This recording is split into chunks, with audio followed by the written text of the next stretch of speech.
Imagine your African mother opening your phone and seeing Tinder notification. You have 5 new matches. She will not see matches. She will see demonic networking. Welcome to the Makambo Show.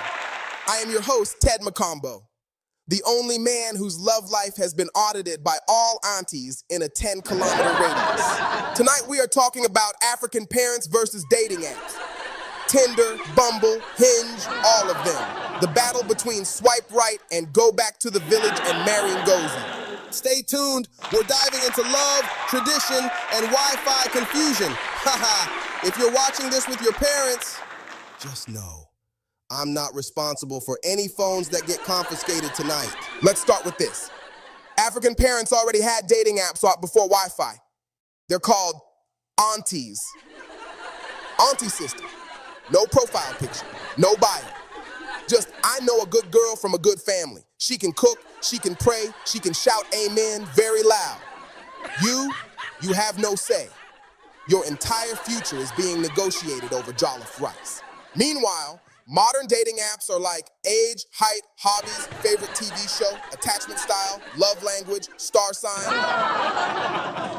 African parents only want to know 2 things. Which family? Can they respect our culture? You tell your mom, we met on Tinder. She will hear, we met on a spiritual battlefield. So instead, you tell her, we met at a youth fellowship networking event. You leave out the part where the fellowship was sponsored by Wi-Fi and loneliness. Dating apps say, swipe left, swipe right. African parents say, who gave you the authority to dismiss human beings like bad tomatoes in the market? So you just look at someone for 2 seconds and say no? Have you even asked if they know how to cook? Match is near you, 5 miles away. 5 miles away, that is long distance relationship. How will we supervise? Is there CCTV on your heart? You show your mom the profile. Hi, I'm Toby. I love hiking, yoga, crystals, astrology, and open relationships. African mother will stop at open relationships. Mba, we don't do open. We do locked with padlock. Hiking, are they running from responsibility? Where is I love God, family, and jollof rice? Now, some apps give voice prompts. Imagine your father hearing, hey, I'm Jasmine, I'm a Sagittarius, and I just want vibes. Vibes? In this house, we do not marry vibes. We marry people who can attend family meetings. The moment African parents realize that strangers on the internet are suggesting partners for their children, they'll say, so now phone juju replaced aunties? This world has ended. Okay, let's deep dive into this topic. Joining me is our friend Laurent Leroy, representing the we met online and it worked generation. Laurent, welcome back to the show. Laurent, my brother, explain to me, why are Africans falling in love through Wi-Fi? Since when did romance become downloadable? Ted, stop that. Africans have always adapted. We adapted to airplanes, smartphones, Zoom weddings. Dating apps are just the next step. They're helping Africans connect across borders, tribes, and time zones. Tradition doesn't disappear. It just updates its software. So African parents must click accept terms and conditions before their child falls in love? Look, Ted, dating apps give young Africans choice. For once, they're choosing partners based on compatibility, not just clan proximity. But too much choice? That's why some people are single for 7 years. They're still swiping like it's a job interview. But it beats marrying someone because Auntie said their family is respectable and they know how to peel plantain. Here's my real issue. Can dating apps handle African traditions? Bride price? Family introduction? All those steps? Of course. Apps help people meet. After that, tradition takes over. People still bring their partners home, still kneel, still greet properly, still do ceremonies. Technology doesn't stop culture unless you stop practicing it. So Hinge starts the conversation, but the ancestors finish it. But Laurent, how do you expect African parents to accept this? My mother still believes GPS is witchcraft. Parents panic because they assume apps mean no values. But actually, many African users are looking for serious relationships.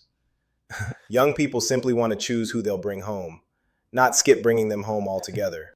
But you know, African parents need 2 to 5 business days to process change. Let's talk diaspora, Ted. Out here, African communities are spread out. Dating apps help Africans meet other Africans with shared culture and faith. Yes, but diaspora dating apps sometimes look like Olympics tryouts. Everybody gym flexing, nobody cooking.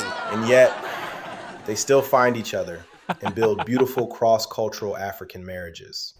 Apps are preserving culture in the diaspora more than people realize. But Laurent, tell the truth.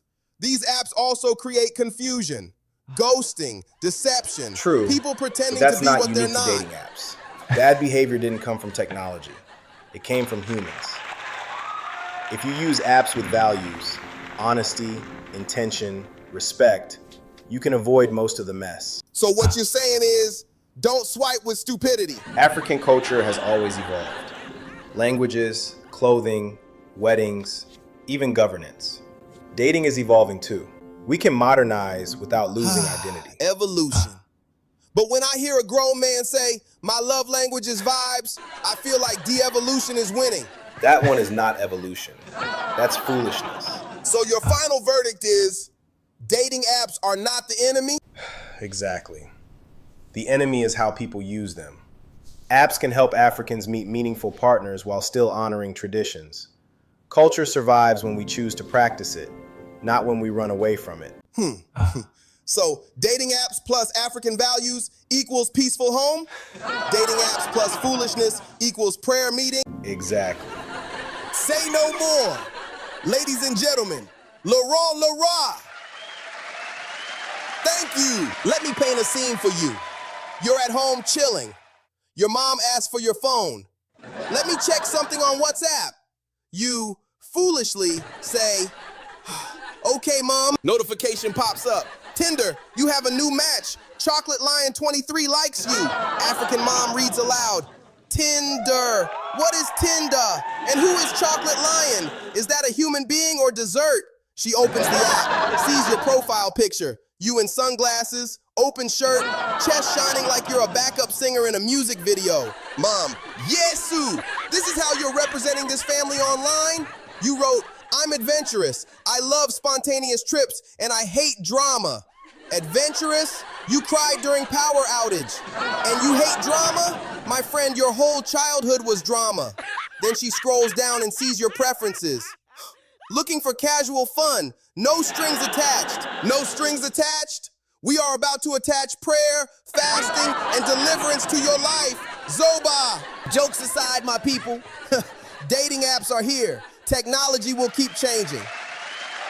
But our African values, respect, family, commitment, faith, those should not be swiped away.